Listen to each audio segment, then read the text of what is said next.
বনি ইসরায়েল যুগে জুরাইজ নামে এক ব্যক্তি ছিলেন। তিনি ছিলেন অত্যন্ত পরহেজগার এবং একনিষ্ঠ ইবাদতকারী। তিনি লোকালয় থেকে দূরে একটি পাহাড়ের ওপর ছোট্ট একটি কুঠির তৈরি করেছিলেন। সেখানে তিনি দিন-রাত দুনিয়ার সব মায়া ত্যাগ করে কেবল আল্লাহর জিকির ও নামাজে মগ্ন থাকতেন। একদিন জুরায়েজ যখন গভীর একাগ্রতার সাথে নফল নামাজ পড়ছিলেন, তখন তার বৃদ্ধা মা পাহাড়ের পাদদেশ বেয়ে কষ্ট করে তার কুঠিরের দরজায় এসে নাড়ালেন। মা মমতাময়ী কণ্ঠে ডাক দিলেন, হে জুরায়েজ, একবার এদিকে আয় বাবা, তোর মায়ের কথা শোন। জুরায়েজ তখন নামাজের ভেতরেই দোটানায় পড়ে গেলেন। তিনি মনে মনে বললেন, হে আল্লাহ, একদিকে আমার মা ডাকছেন, অন্যদিকে আমার নামাজ, এখন আমি কি করব?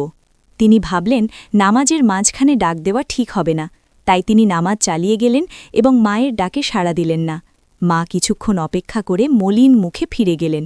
পরদিন মা আবার এলেন এবং আবেগ ভরা কণ্ঠে ডাকলেন, বৎস জুরায়েজ, তোর মায়ের ডাক কি আজও শুনবি না? জুরায়েজ আবারও মনে মনে ভাবলেন, হে প্রতিপালক, আমার মা বড় নাকি আমার নামাজ? আবারও তিনি আল্লাহর ইবাদতকে প্রাধান্য দিয়ে মায়ের ডাক উপেক্ষা করলেন। তৃতীয় দিনও যখন একই ঘটনা ঘটল, তখন বৃদ্ধা মায়ের কলিজায় প্রচণ্ড আঘাত লাগল। তিনি ভাবলেন তার নিজের সন্তান তাকে এভাবে অবহেলা করছে। অভিমানে ও কষ্টে তিনি আকাশের দিকে হাত তুলে প্রার্থনা করলেন, হে আল্লাহ, জুরায়েজ আজ আমার ডাক শোনেনি। যতক্ষণ পর্যন্ত সে কোনো ব্যভিচারিণী নারীর মুখ না দেখবে, অর্থাৎ কোনো অপবাদে না পড়বে, ততক্ষণ যেন তার মৃত্যু না হয়। মায়ের সেই দীর্ঘশ্বাস সরাসরি আল্লাহর আরশে পৌঁছে গেল। কিছুদিন পর বনি ইসরায়েলের এক সুন্দরী ও দুশ্চরিত্রা নারী জুরায়েজকে প্রলুব্ধ করার ষড়যন্ত্র করল। সে জুরায়েজের কাছে গিয়ে কুপ্রস্তাব দিল, কিন্তু জুরায়েজ আল্লাহর ভয়ে তার দিকে ফিরেও তাকালেন না।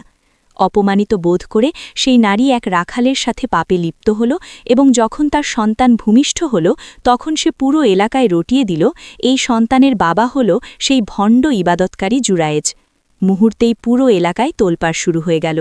উত্তেজিত গ্রামবাসী লাঠিসোঁটা নিয়ে পাহাড়ের ওপর উঠে এলো। তারা জুরায়েজকে গালিগালাজ করল এবং তার প্রিয় ইবাদতখানাটি কুড়াল দিয়ে কুপিয়ে মাটির সাথে মিশিয়ে দিল।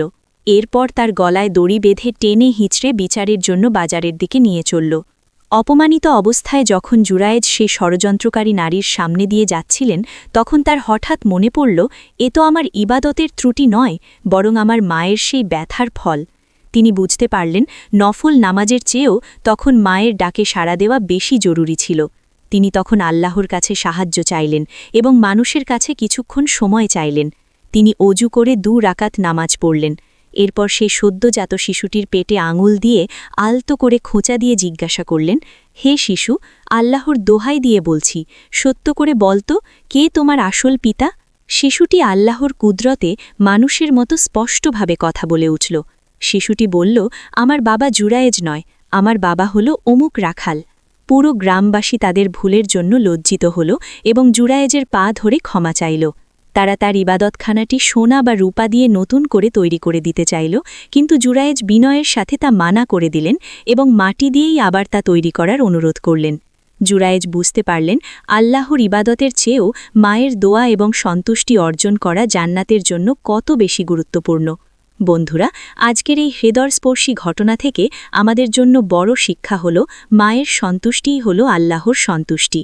মনে রাখবেন, হাজারো নফল ইবাদত বা দান সৎকাও আপনাকে জান্নাতে নিতে পারবে না যদি আপনার বৃদ্ধা মায়ের মনে আপনার জন্য সামান্যতম কষ্ট জমা থাকে।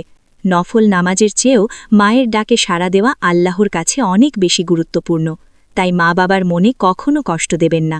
তাদের দোয়াই আপনার দুনিয়া ও আখিরাতের আসল সম্পদ।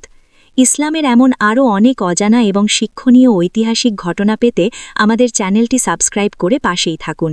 ভিডিওটি ভালো লাগলে শেয়ার করে অন্যদেরও জানার সুযোগ করে দিন। আল্লাহ আমাদের সবাইকে মা বাবার সেবা করার তৌফিক দান করুন। আমিন।